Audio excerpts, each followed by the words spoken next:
Here is Stone Phillips. Good evening. Sooner or later, it happens to us all. We get old. For some, these are the golden years. For others, life takes a turn for the worse. They spend their final years alone and vulnerable, ripe for a con. Tonight, a scam against the elderly you might not even be aware of. It's called the sweetheart swindle, a devastating form of financial abuse that's on the rise, robbing the elderly not just of their money, but also of their dignity.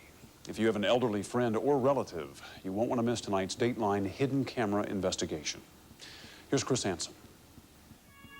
Why did you make me one of your victims when I loved you so? They are lonely, isolated in many instances, and it just puts them in a situation where they're very vulnerable. She wouldn't have done all this had she loved me. They just build up a trust, and eventually that trust evolves into show me the money. If it was all just a scam on her part and she didn't care, that would hurt worse than anything else. And to tell you the truth, the way it looks now, she probably did just exactly that. So leave me if you need to. Their stories are more tragic than even the lyrics suggest. Four lonely men who all have something in common. Victims, they say, of a crime of the heart. The story begins with an elderly widower, and it's not just a story of a love affair gone bad. His case is being investigated as a crime. 5 years ago, Harry Champion was a vigorous 80-year-old man who meticulously tended his home and garden. Then he suffered a stroke, which left him unable to care for himself. He had planned to spend the final years of his life in his home, where he lived first as a young man and then as a loving husband. And the reason you had to get rid of that house? Was on account of her. She called herself Venus Milo. She was young and beautiful, and she told Harry that she loved him. How do you feel when you look at that picture of Venus now? Bad. You once loved this woman. Yeah. Tried your best to take care of her. Spent every penny almost you ever had. What did you get in return? Nothing. And it's really about money. There's a sleazy side to this in that these victims are so vulnerable and there's nobody there to protect them. Ray Alsdorf is an investigator for the Alameda County District Attorney's Office in Northern California. He's investigating over a dozen of these cases, known as the sweetheart swindle. These women are incredibly convincing, and these gentlemen are very vulnerable. And it's the combination of those two factors that really allow these people to be so successful. And as you'll see later through our hidden camera, some women are practiced at befriending and courting elderly men, like the woman who broke this man's heart. I really fell in love with her. I think I loved her more than I ever loved my wife when I married her. Mark Moyer met Lisa Loio 3 months after his wife of nearly 50 years had died. They married soon after. So I asked her to marry me, and she just jumped up and down for joy and gave me a big hug, and that's all I ever got from her was a big hug. Once in a while, she'd kiss me on the cheek. At the time, 77-year-old Mark Moyer had money in the bank and a modest home in which to spend his twilight years. Now he lives in one small room and survives on Social Security and food stamps. I guess it was about 18 or 19 months. She relieved me of a little over $200,000. 78-year-old Charles Hunt met Margaret Dimitro at a time when he needed a friend. It had been just about a year from the time that Helen died when I met Margaret Dimitro. I was lonely, very lonely at the time. He borrowed $10,000 and says he gave the cash to Margaret. And he also ran up $6,500 on his credit cards. Ultimately, he filed for bankruptcy. Sam Kaplan fancied himself as the professor in My Fair Lady when he lent money to a struggling young woman. You knew this woman 5 months, and you gave her $94,000? Yes, stupid, I know. But I thought I was helping somebody at the time. Together, these four men estimate they lost nearly $400,000, money they saved over a lifetime of hard work. And these are not isolated cases, but as experts say, a growing trend of abuse, not so much physical as financial. And often, the predators who target these elderly men leave them emotionally devastated, penniless, and alone. It is truly an organized crime in every sense of the word. John Nicholas is a deputy sheriff in Palm Beach County, Florida. He's also an American-born gypsy, one of the few in this country who has joined the ranks of law enforcement. He knows how the scam works because many of the women involved are gypsies. This is a swindle that is perpetrated by people that know exactly what to do, when to do it, and how to do it. Not all sweetheart swindles are perpetrated by gypsies, and not all gypsies perpetrate the sweetheart swindle.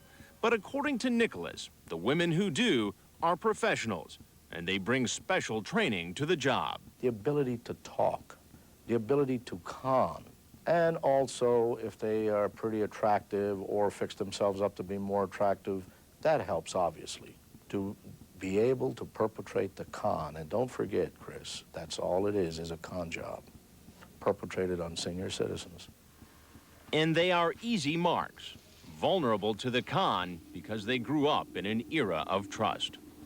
I believe when people look one in the eye and say something that they really mean it and that they're not lying. She loved me so much, I guess. That's what she wanted to make me think, anyway. And I guess it was just because she knew what she could get from me. So you would argue that even though these men gave the money to the women willingly, it was under false pretenses? Absolutely. Generally, what we're talking about is grand theft in these cases. But what were the pretenses under which these men so willingly gave? And why were these women so believable? Select families who have done this for years. They are experts at it. The men described tactics that are strikingly similar. Chance encounters with women insisting they had met before. I got out of the car and went over. She said, "Hi, Sam." And she come up and give me a hug. Said she was glad to see me again. All of the women talked about doing seamstress work at large hotels. She said that they were working down in Las Vegas in redecorating. And the cost of the materials, including 3 sewing machines, was $42,000. So then she started asking me for money to buy material. And by that time, I was thinking she was pretty good. You know, I liked her quite a bit. They said money was needed for medical expenses. Margaret claimed to be suffering from kidney stones. Venus told you she needed $38,000 for an operation. You gave it to her. Yes, I did.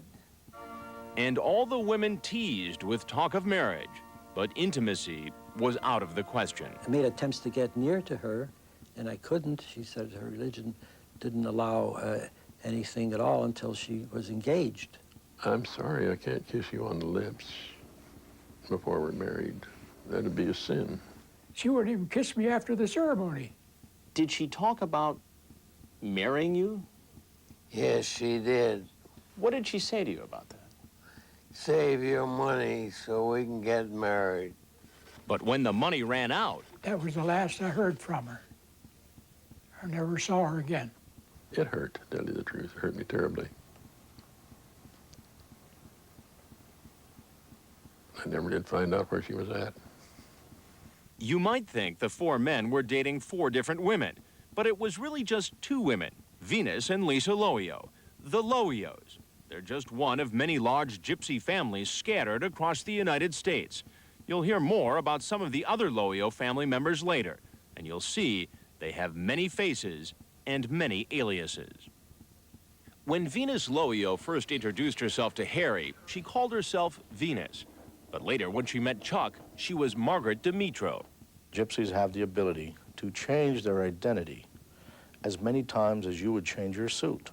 Venus Loio has also been known to operate as Margaret Loio, Valerie Dimitro, Daffy Boys, and Venus Milo. That's right, all one and the same person. There are many faces, too, for Lisa Loio. She used that name when she met Mark and Sam. But she has more than 8 aliases, including Lisbeth DeVille, Tina Ingle, Lisa Marks, Bobby Mitlow, and Diane Taylor.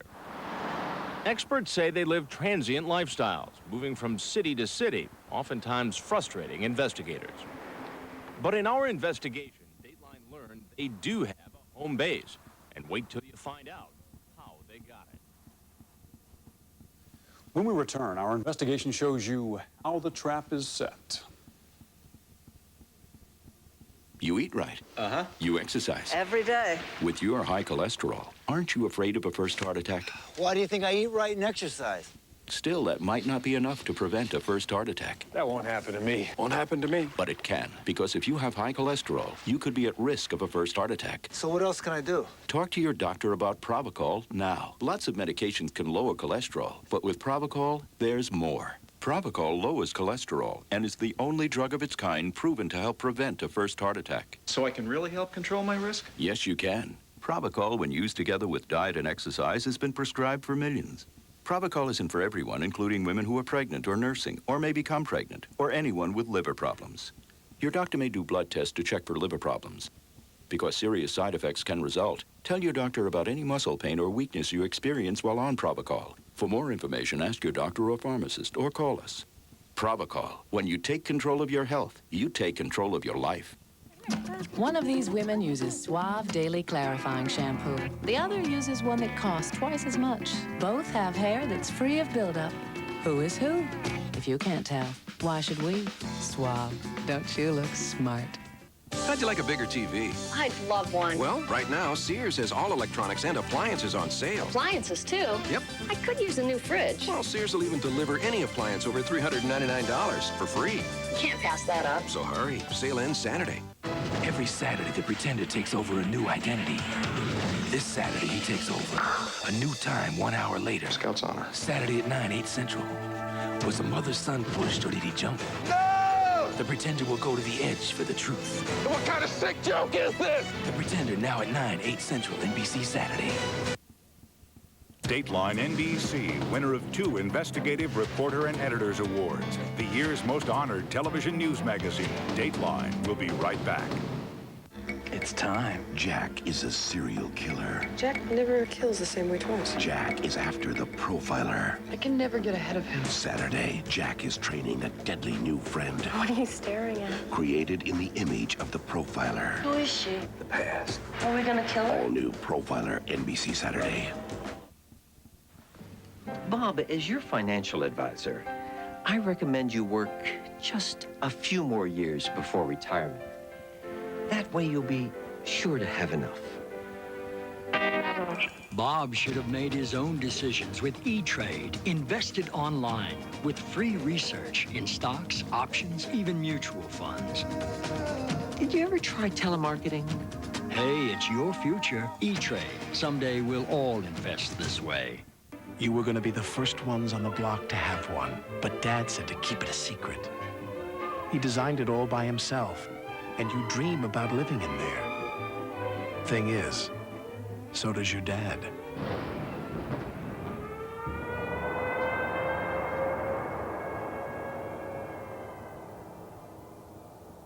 There's only one place where the past comes alive. The History Channel. Call your cable or satellite company. I think every family wants their children to do better than their parents. So when it came our turn, my brother Matt and I headed for Sonoma County. Out here, we planted world-class vineyards and built a whole new winery, Gallo of Sonoma. So how are we doing? Well, you tell us. 1996 San Francisco International Fair. Best Chardonnay, 3 double golds, winemaker of the year, Gallo of Sonoma. An earthquake a minute in the Sierra this week. The story at 11.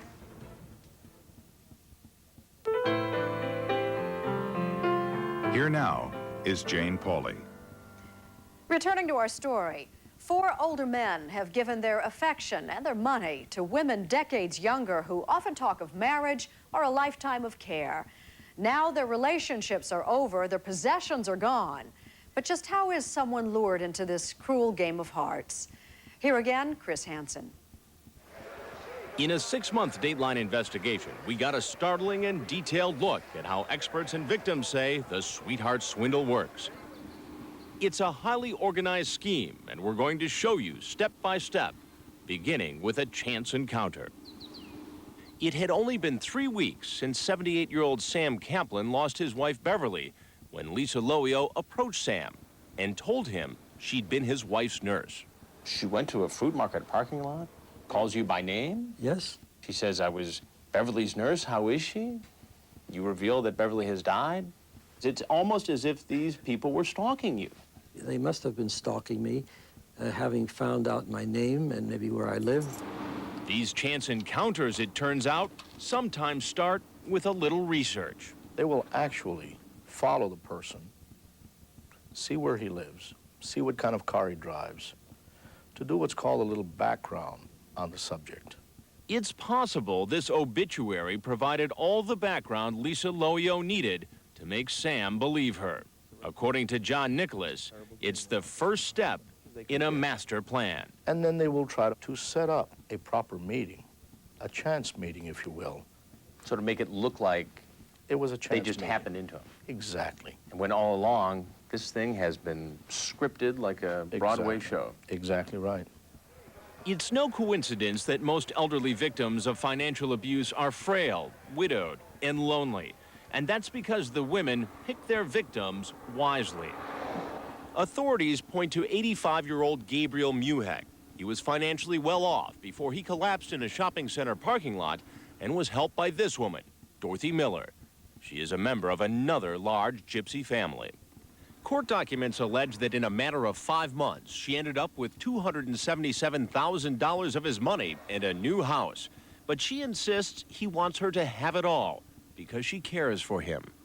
Do you have any understanding? But when concerned family members took him to police, look what happened. Do you remember putting Dorothy on any of your bank accounts? At times, he didn't remember. No, actually, I don't remember.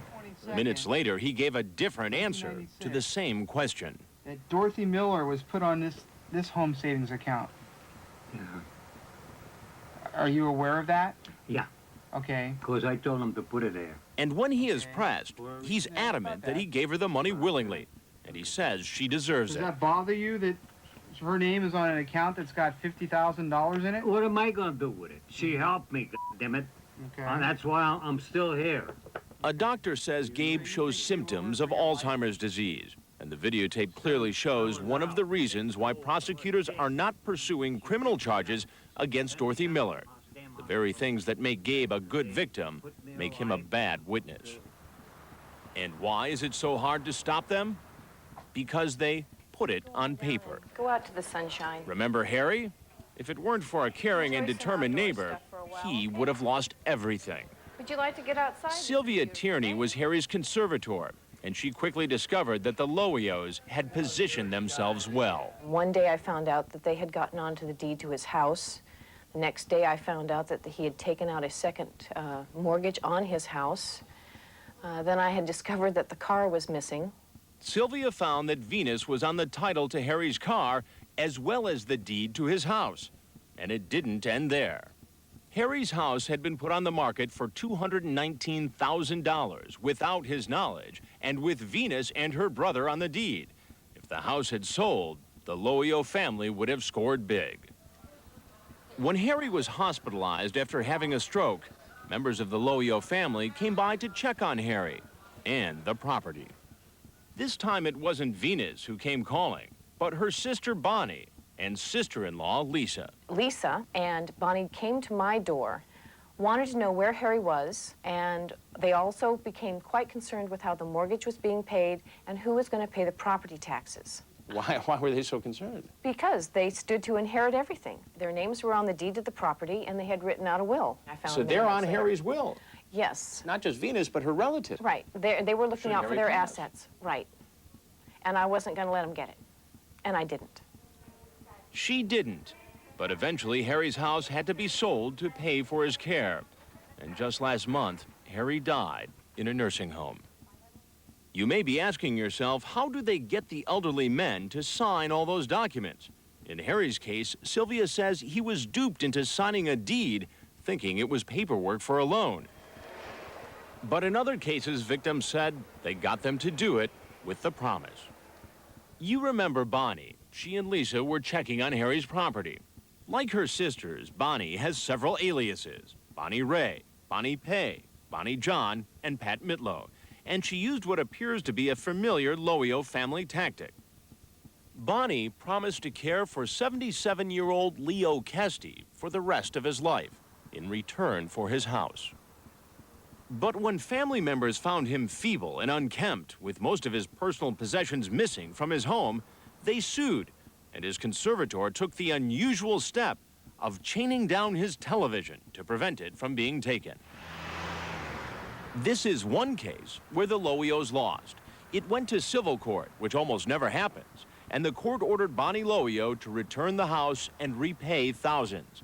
Even now, she still owes the money.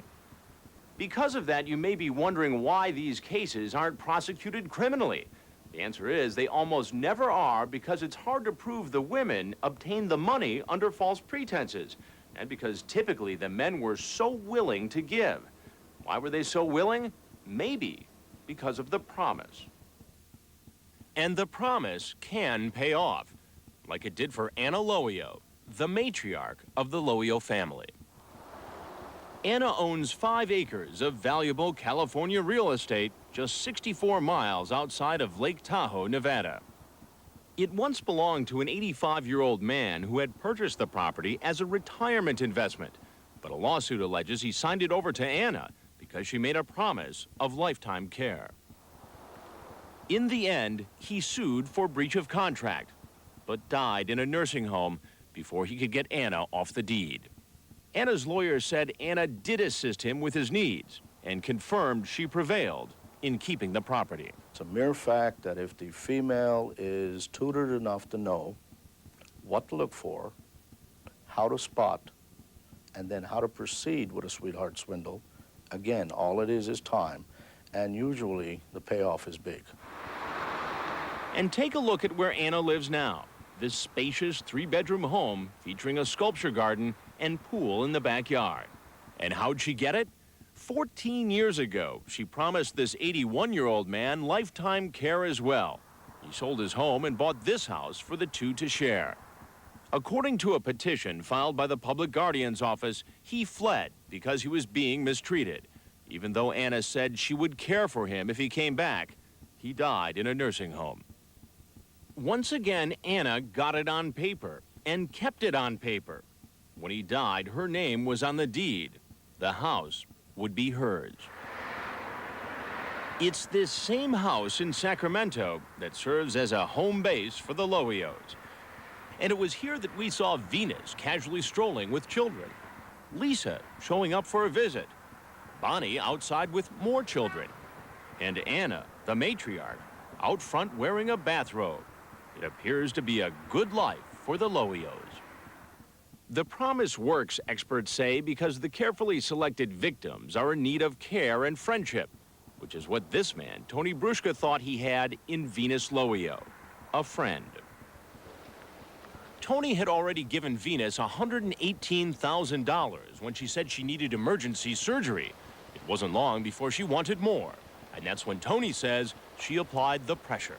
Said she was dying, she got dizzy, she was falling, and they had to have $73,000 for the second operation. The last thing they said was, do you want to see the blood?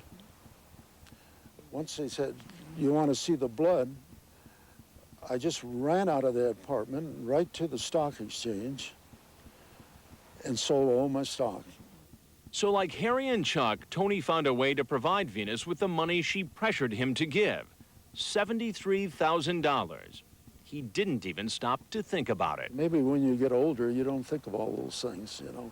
You think of somebody's in trouble, you want to help them. But I never dreamed she would take all of it. Venus promised to pay Tony back. She even signed this promissory note. But Tony says a year passed without any word or any money from Venus.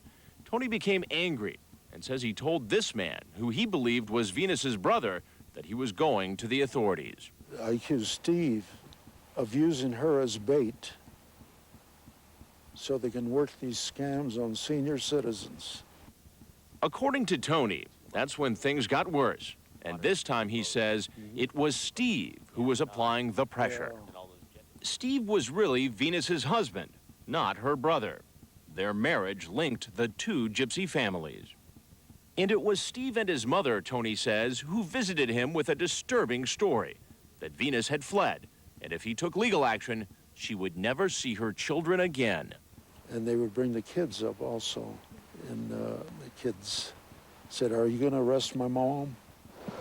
The pressure is why Tony says he signed off on the loan.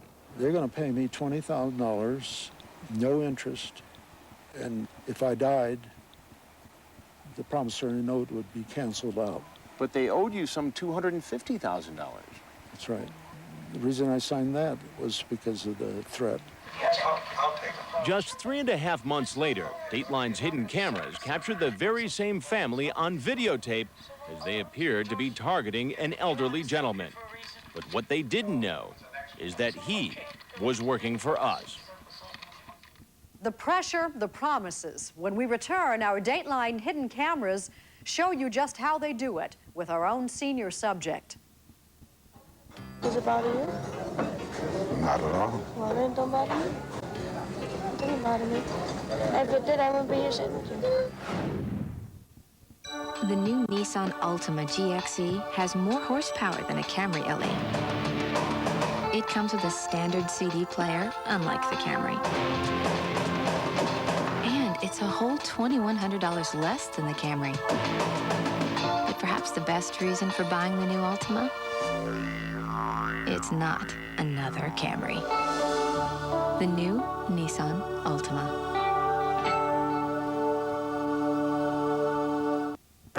This is my son Ryan, AKA Speed Demon, last clocked at 150 miles per hour.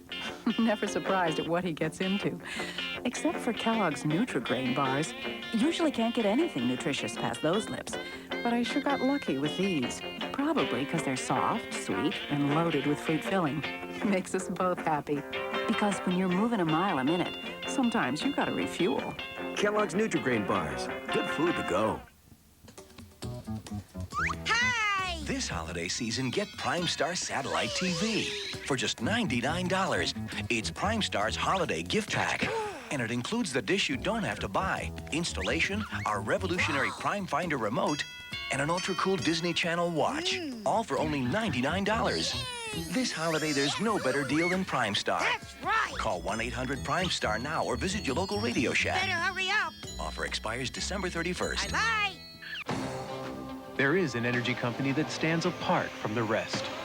Southern Company.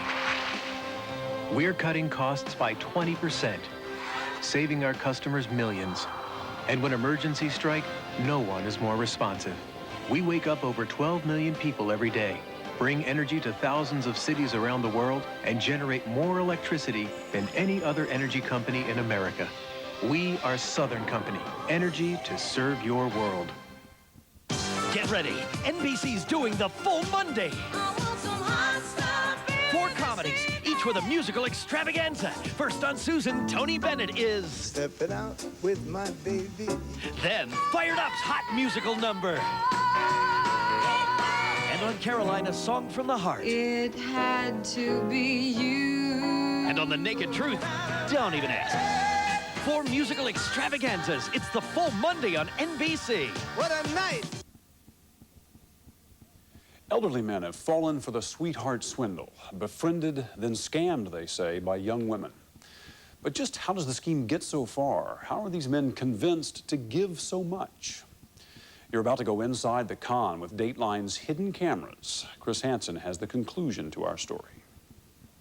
They will try to befriend one, target one, if you will, trying to develop it into a relationship where their ultimate aim is to gain monies and/or property. So we set up a controlled experiment to see what would happen. We asked a 78-year-old man named George to help us out. We gave him a history, a lonely widower with time on his hands and money to spend. And we sent him into this flower shop in Hayward, California. The shop is owned by Steve, the same Steve that Tony Bruschka says put the pressure on him. He met a young woman at the shop who told George her name is Rosie Perry. But when she and her cousin were arrested in May of 1995 in connection with the sweetheart swindle, she told police her name was Rosie Yanko. Her cousin was convicted of grand theft, but charges against Rosie were dropped. Rosie is Steve's sister, and Diana is their mother. She was friendly and invited George to visit again anytime he wanted to talk. He played along, as any lonely elderly man might do. He went to the flower shop often. He had lunch in the back of the shop. Rosie gave George flowers, hugs, and when they went out to a restaurant, the hard luck story of her life. I have relatives and stuff. I go visit them, but I'm not going to live with them. I'm not going to give them my problems. You know, they got enough of their own. Yeah. Well, I want someone to be happy with. That's it. She told George about medical bills she needed to pay and a fiancé killed in a boating accident. I'm over it now. It's been 4 years. The next day, Rosie told George all she wanted was a companion, and a May-December relationship didn't concern her at all. It doesn't bother me. If it did, I wouldn't be here sitting with you. okay. I'm happy to be with you. I'm not embarrassed or anything. I'm happy. Because there's nothing to be embarrassed about. I'm not embarrassed. Then it's official. She was telling George that they were a couple. She even talked about going to Hawaii with him. So when you ready to go to Hawaii? You want to go to Hawaii, too? Of course. And she told him she'd love to visit him in New York, where he said he lived. I want to go shopping in New York. I want to eat in New York. I want to eat my heart out in New York. So we decided to pick up the tab, and not just for Rosie. She told George she wanted her Aunt Diana to come along. But as you've seen, Diana is really Rosie's mom. As I understand it, you wanted open booking, right? Rosie told George to buy open ticket, saying she and Diana needed to be flexible. So we went along with it, but we wondered if there was another reason why someone would want open tickets. As you'll see later, there was. We also arranged for them to stay and visit with George in this New York City hotel, because we didn't want to ask George to use his home. How are you? Rosie and Diana left their room and had breakfast with George in his suite. Just 15 minutes into her visit, Rosie was giddy about her prospects in the big city. Think you'd like it? I like it higher. When are you going to change? When are you going to come?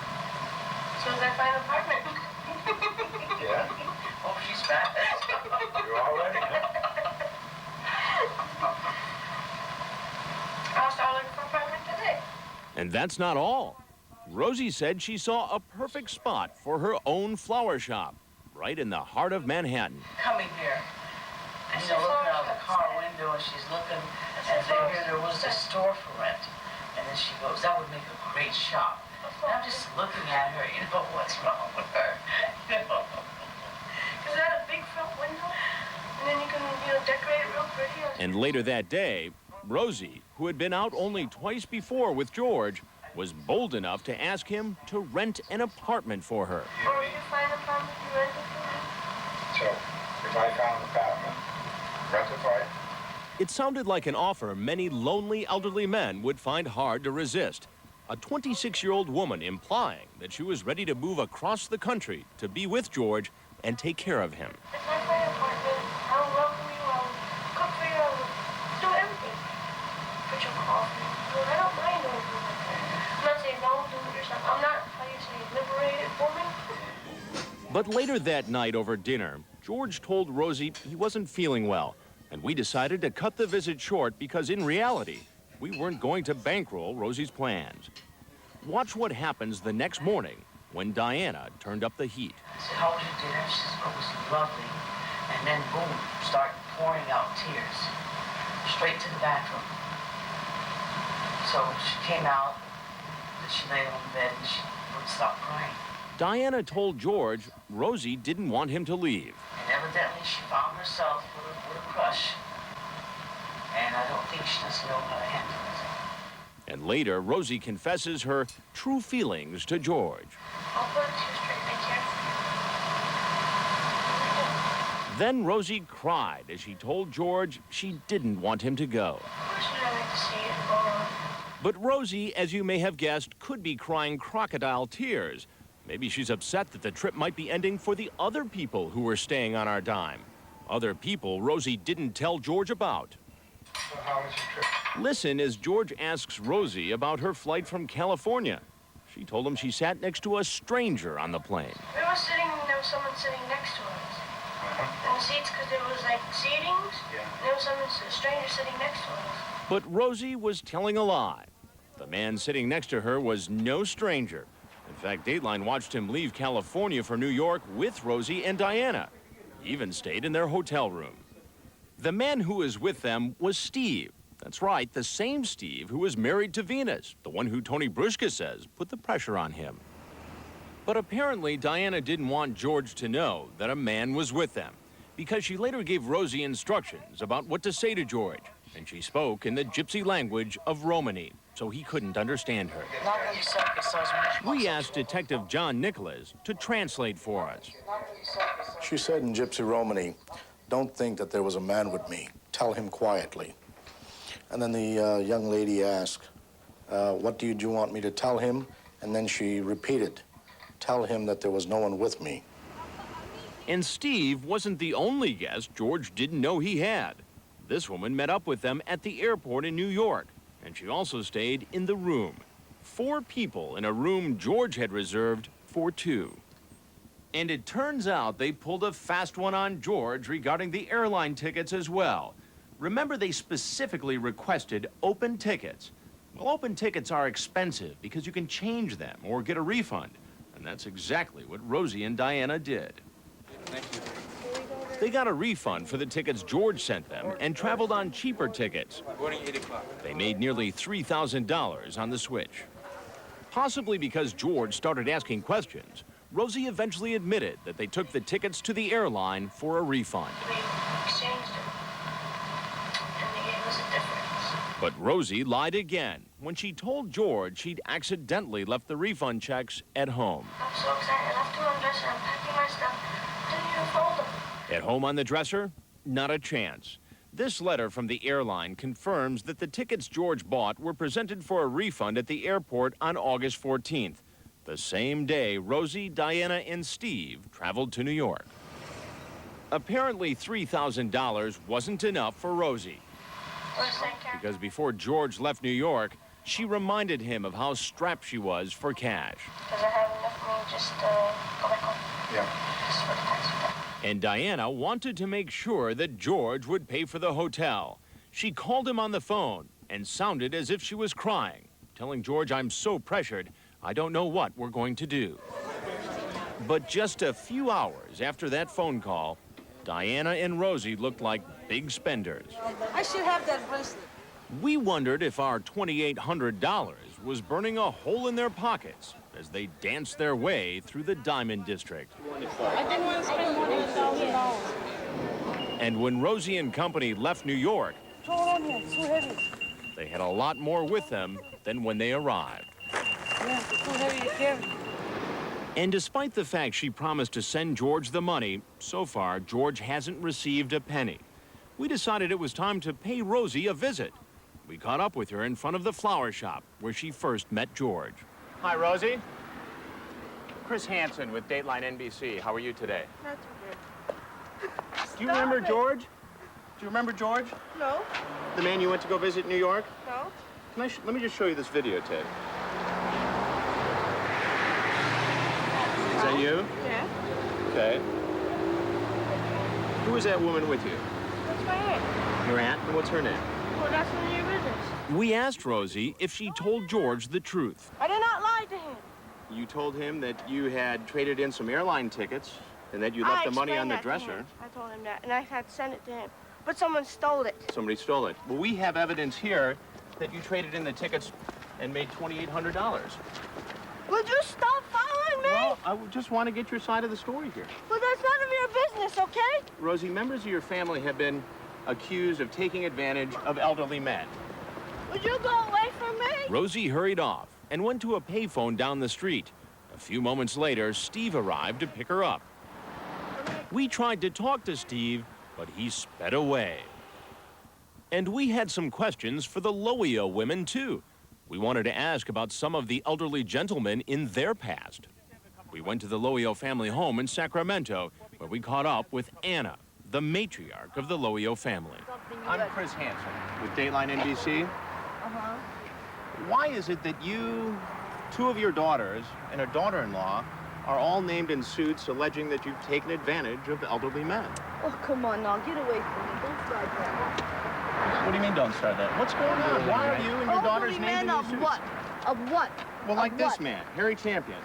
Do you know him? Oh, get out of here. That's know my him? son-in-law. That's the liar right there. What do you mean? That's the Dimitro family, the liar. The Dimitro family, one of your daughter's aliases is Dimitro. Oh, please. Why all the aliases, Talk to Anna? my lawyer. Talk to my lawyer. Can't we talk to you for a minute? Anna refused, and we left. But we still hadn't spoken with Venus, Bonnie, or Lisa. So we went to another house where Loio family members have been seen. And look who shows up. An elderly man on a bicycle. Naturally, we were curious, so we stopped and asked him some questions. His name is Louis Del Moro, and he's 78 years old. And guess what? He knows Bonnie Loio, too. She stopped him when he was riding his bike one day. It was a story we had heard before. She stopped the car and told me that she knew me. Had you ever seen her before that time? No, not that I know of. She's living. And it turns out Del Moro says he's given Bonnie money for medical expenses. The last time she came by, he said he didn't give her any.